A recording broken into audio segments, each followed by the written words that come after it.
All right, good morning, task force members. Good morning to the gaming board members who I see online, and to our guests. Natalie, would you take the roll? Dan Reel, Present. Arthur Lawson, Baron Fuller, excuse me, Barry Regula,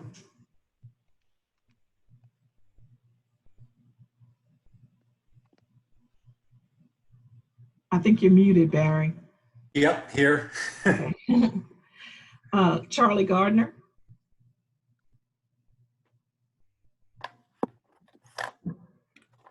Chris Hebert, Here. Major Chuck McNeil, Present. David Sickey, Earl Barbary II, Mike Lejeune, I'm here for the Department of Revenue. Meg White,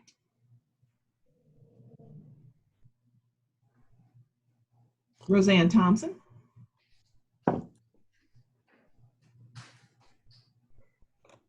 Stan Guidros, Here.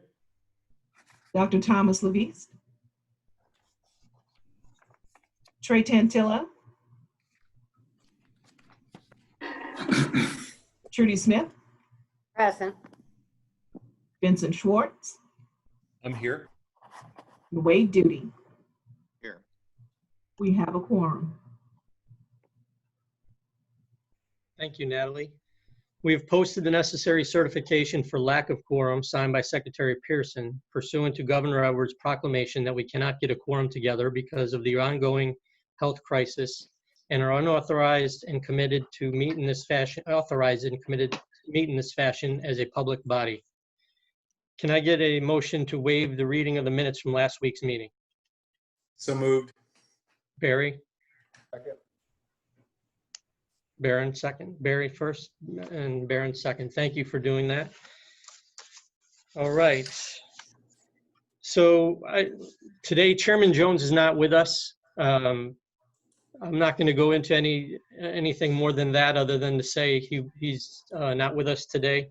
And due to the extremely short notice of his absence, I'm not going to make any substantive motions today. So we will still have our presentations. We'll go through that. All the hard work has been done, but we will hold that off until our June 9th meeting and I get a little more direction as we go forward. So Stan, I know you put a lot of work into what you're going to be presenting. It was good work and I don't want you to be misled. I just am not in a position as the vice chair with this short of notice to be making those type of motions. So we'll still move forward.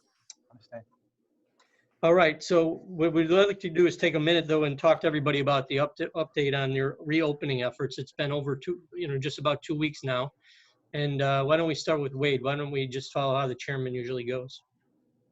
Okay, fair enough. Consistent with prior updates, the patron tolerance has been maintained. The mask utilization from offering those for those who are not appearing with their own continues to drop.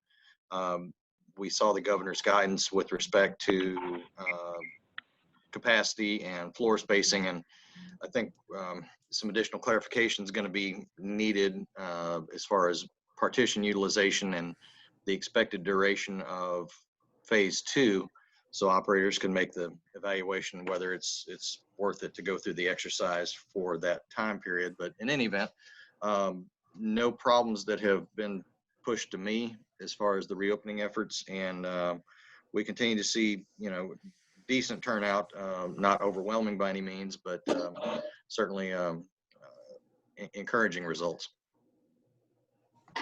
Thanks, Wade. Barron, Barry, Vincent, anything to add? No, I think Wade's comments there too. Everything's been well orchestrated. With PP&E, that was kind of one of our biggest unknowns as an industry as we got into this. I think we all did a good job sourcing that and have a good handle on what longer-term usage of those items is going to be. We see PP&E being around for a while, specifically extended amounts of hand sanitizer. So that's something we focus on and try to get in, more and more into our establishments as we move on. But all's good. Great, thank you. Yeah, I agree. I think we're starting to get into a cadence of ordering the PPE, and it's available, and we're getting it in, and we're distributing it. So it's been we've kind of established the new routine, as it were, and it's working fine. Great, thank you. yeah, I kind of the same story on most of that stuff. We are testing some of the surveillance cameras with the thermo, temperature checking, and they seem to be working pretty well throughout Louisiana. So that might be something the rest of us have an interest in doing. We're using it for both team members and for guests at the current time. Great.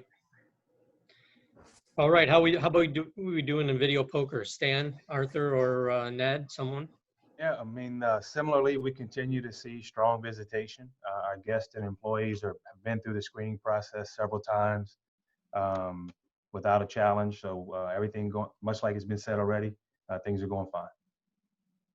Same thing with us. We don't seem to have any resistance from employees or patrons, and they're using the PPEs that we're offering in a lot of cases, but most have their own. So everything's moving along great.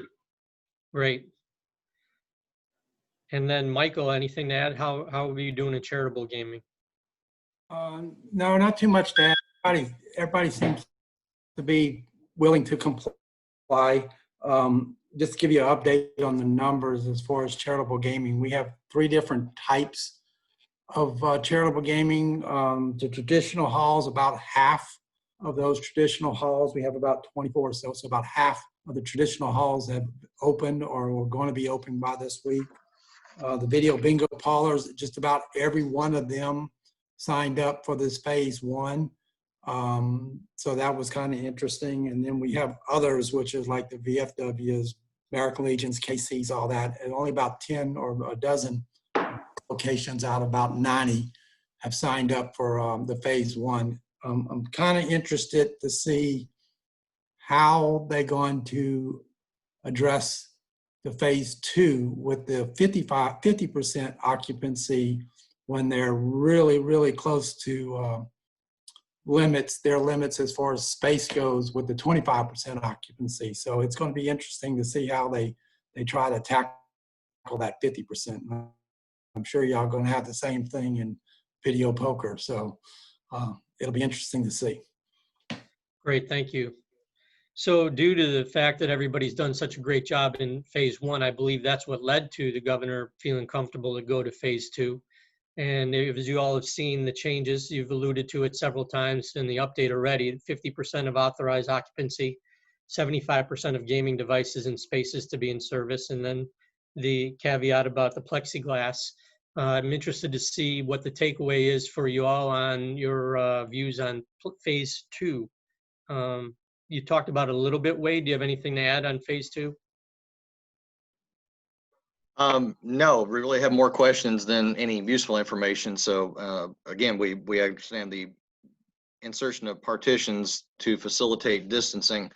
And looking at a lot of the readily available commercial product, it does not appear to fit the initial guidance as far as height and the extent downwards where the seating position is. So I'm not sure, again, that if we have a limited window of operating in phase 2, and this is a big what if, of course, that trying to prototype, produce, and implement partitions that fit that criteria is actually feasible. So we need to have some discussions with regulators about partition sizing and configuration.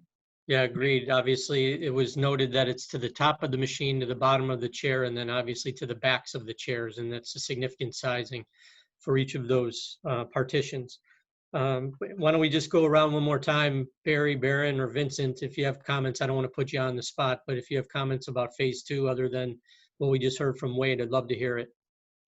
For us, we had a couple of properties with a low total occupancy, so increasing it will allow us to put more patrons, and we already have gaming positions that we couldn't fill because of that limitation. So I think that it's good for us in that respect.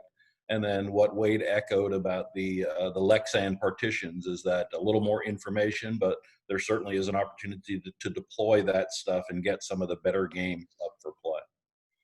Great. For you guys as well, Barry and Barron? Yeah, same thoughts. Correct. Okay. Anybody Yeah, else? Go ahead, Barry. Similar for us, we're limited more by the social distancing requirements than we are by capacity and gaming positions. So this will allow us to maybe get a few more devices by use of plexiglass. To Wade's point, our providers are talking about 4 to 6 weeks to produce and ship. So it may not have an effect given, if we had some idea of what phase 3 looked like, I think it would be helpful. Yeah, it's a fair question. Why don't we go around for video poker? I would say, generally speaking, increase in occupancy, increase in devices is progress. So it's received well. We're dealing with the same thing with regards to social distancing partitions as everybody else is, and people are trying to make those economic decisions. The one question I had for the bars and restaurants, I'm assuming they do not have to, the device owners do not have to submit a reopening plan like we did for truck stops.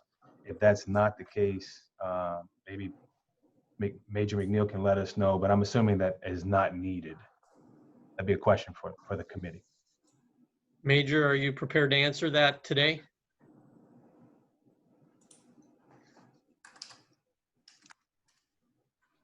Major McNeil? Can you hear me now? Yes, thank you. Okay, yes, they do not have to submit a reopening plan. They do not. Great. And then do you happen to have, just while we have you on the line, any thoughts about how the casinos have opened as well as getting ready to journey into phase 2? Everything has gone very smooth for us related to the casinos and video poker. We've had a couple people, make claims that, a certain casino or establishment was over their required numbers, but it wasn't never true. We found it to be untrue. So I would say you all have done a fantastic job with this. We've had, like I said, I think I had 2 people call and claiming to me. We looked into it, and it was neither one was unfounded completely. So I commend all of y'all on that, and the guys in the industry for that. Great. Thank you for the oversight and for that feedback. And then Art or Michael or anyone else that has a comment on phase 2, I'd love to hear it before we move on. I'm in concert with Stan. Everything is, working pretty good. One of my questions was the same as Stan about 3 machine locations, but I think that's been answered. So thank you. I don't have anything else to add other than I'm curious how they're going to attack the 50% occupancy and 75%, but a lot more questions than answers at this time. Sure. Okay, so without any more discussion, we'll jump right into Stan's presentation. Again, I read through it. I thought it was really well done, and it was in line with a lot of what Wade had put forward, some good thought and some good ingenuity and innovation. And without further ado, why don't you take it from here, Stan?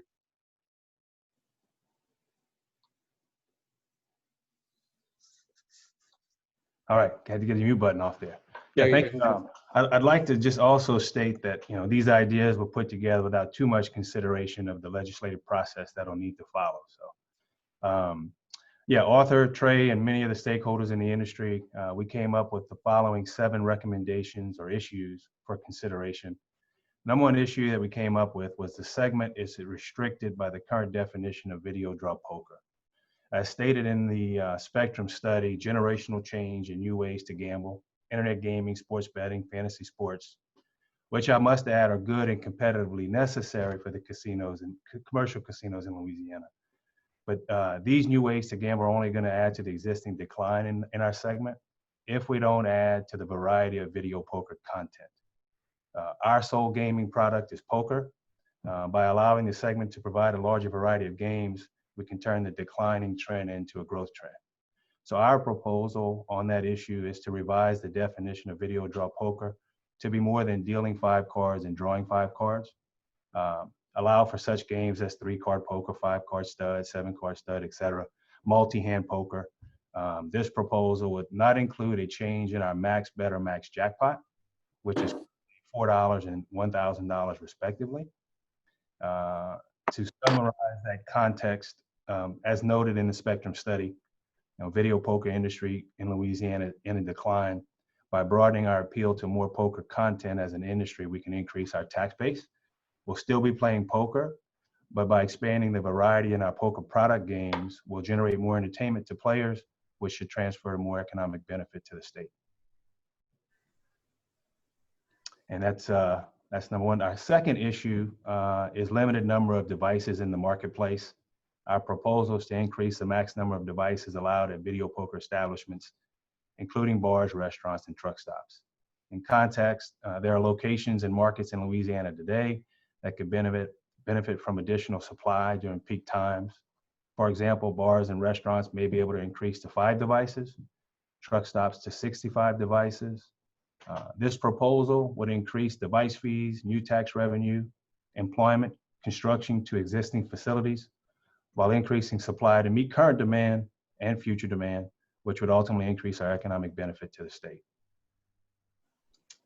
The third issue we brought up was in-house progressives, allowing for property-specific progressive jackpots based on play of game or games with a limit of $10,000. This prize would generate additional interest An increase in jackpot based on play of game would encourage play, therefore increasing tax revenue received by the state.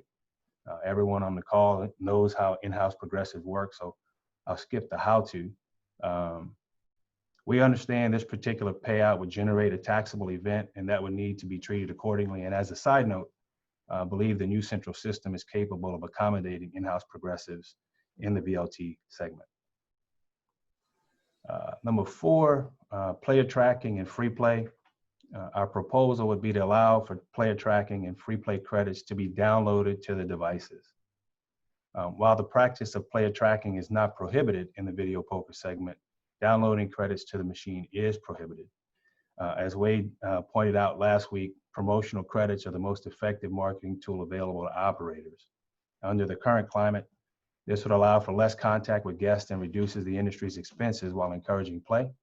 And in conjunction with the casino request for free play not to be taxed, we would simply request the same treatment on free play. Number 5, sports betting. Our proposal is to allow the video poker establishments to be included in statewide sports wagering. In context, while it makes perfect sense and is completely necessary for the commercial casinos to offer legalized sports wagering, we feel it makes perfect sense for the state to maximize its revenue potential by utilization over the 1,600 plus outlets throughout the state. This will create a significant competitive advantage to the state due to substantial increase in safe regulated access points for sports betting patrons, which would allow the state to convert illegal wagering activity into taxable legal wagering revenue. We do expect the profile between customers visiting video poker outlets to be different. Nonetheless, feel that video poker gaming outlets should be included in statewide sports wagering. Number 6, due to the loss of revenue during the recovery period and considering tax credits and tax deferrals and/or realigning video poker taxes to be in line with other gaming taxes in Louisiana, our proposal is to realign the various video poker tax rates to comparable rates of other gaming taxes within the state, and also to allow for tax relief due to the burden brought on by the current and/or potential future pandemics. Simply provide credit for rehire of employees and training as regards to the state of emergency, provide for tax incentives for operators' expenditures with relation to this recovery. And in context, as you can see, the video poker segment is taxed higher than any other gaming industry in the state. The majority of the poker establishments are owned by operators who are state residents, and any of these tax incentives would give the state residents additional revenues to rehire people, hire more people, reinvest in the facilities, and purchase new equipment. And finally, our last recommendation is business operational matters, and these pertain particularly to truck stops specifically. For truck stop locations that have been operating for 10 or more years under the established guidelines, eliminate the requirement for fuel minimums while keeping fuel as a required offering. Also, eliminate the requirement for restaurants to operate a minimum of 12 hours a day. Both of these would decrease the amount of regulatory oversight and unnecessary paperwork required by Video Gaming Division. And in both cases, the requirement to offer these remain, maintaining the original intent of where truck stops can be located, but operators are allowed to market the offerings in a way that optimizes profits and minimizes losses. And so these conclude the recommendations from the video poker segment. Great, thank you, Stan. What I'd like to do is just open it up and see if anybody has any commentary from the presentation.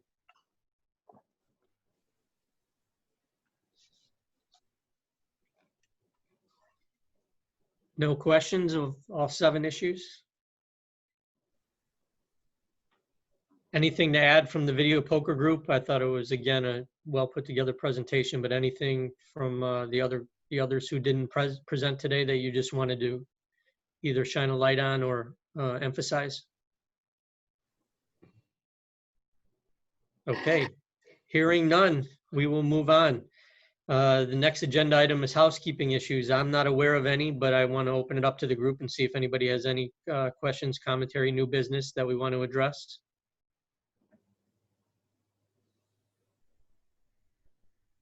Okay, hearing none, we'll move to public comment. Hey, Dan, Yes, Major this is Chuck McNeil. McNeil. I'd like to say something real quick. Yes, absolutely.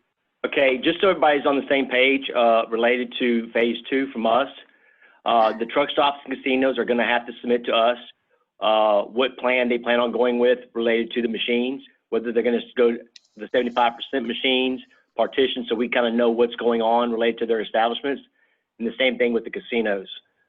So if you could, guys, just my field lieutenant's going to contact the respective casinos, so we kind of know if you're going to move machines, if you're going to just keep the way you currently have or something, so we understand the plan that each facility is going to use. We're not going to do that with bars and restaurants. We're going to send an email out basically telling them bars and restaurants that they can only use 2 of their machines, that they still have to practice social distancing, meaning whether they turn the middle machine off. It sounds like from what everybody's saying that getting partitions is going to be hard, so the bars and restaurants will have to have that middle machine off to create the social distancing.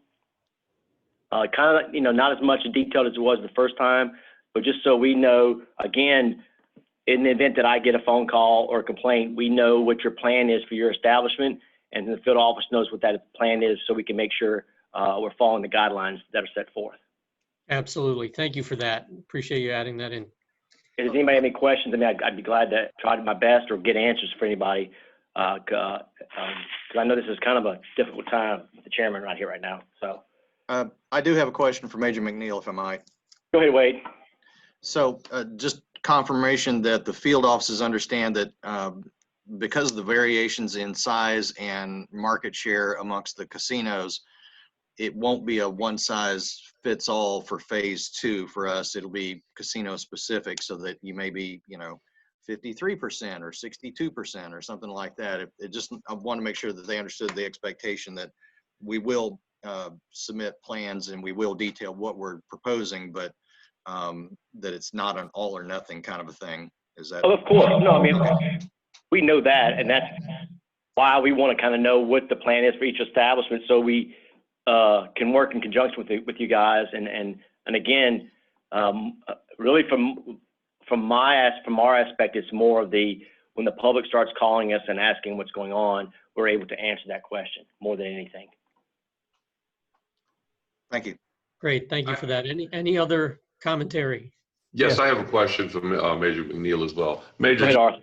make sure I'm correct, because I had a conversation with one of the operators this morning, and they were under the assumption that if they were able to socially distance and move their three poker machines at a 6-foot distance apart, they would be able to turn all 3 on. That's not correct? I would say no, simply from the fact because 75%. 5% of the machines. It doesn't Right. say I can't let them turn all 3 machines. I can't let them use all 3 machines. Otherwise, Well, I would say that was my answer. I just wanted to make sure that I was correct. So yes. So that's the way I'm, again, interpreting this. right. I realize most of them already had 2 on probably because the last time it was 25%. So it's kind of a wash, I guess, in this case, in some aspects. Right. And if it's a 2-machine location, they'll still be able to have just 1 on. Yes, sir. That's correct. Okay, thank you. I just wanted to make sure I was providing the right information. Thank you. That's how I'm interpreting this. Thank you. All right, good questions. Does anybody else have one? I think Stan does.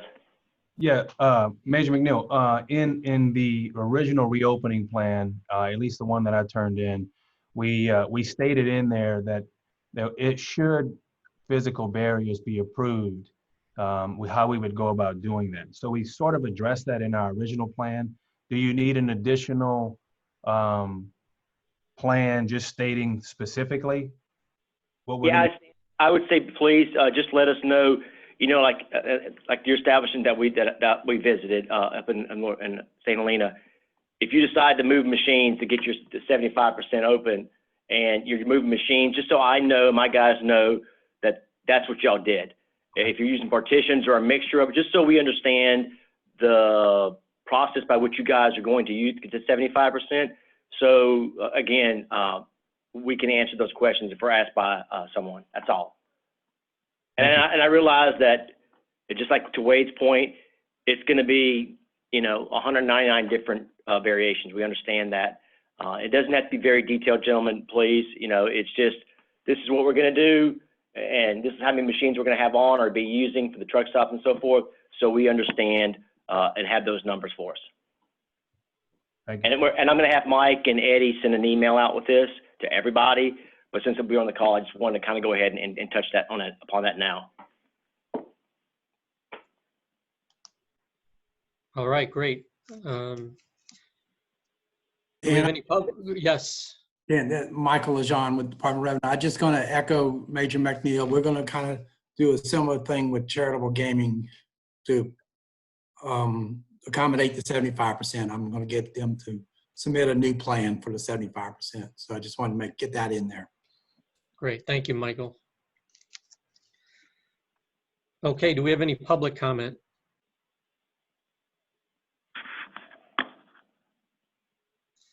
All right, hearing none, I move for a motion to adjourn. Motion to adjourn. Stan? Do we have a second? I'll second it. Thank you, Arthur. All right, everybody, thank you for bearing with me today on short notice, and I appreciate all the insight, the good work that's been done. I hope we keep it up, so let's stay safe, and we'll talk to you all soon. Take care. Yeah. Thank you. Thanks, everybody. Thank you. Thank you.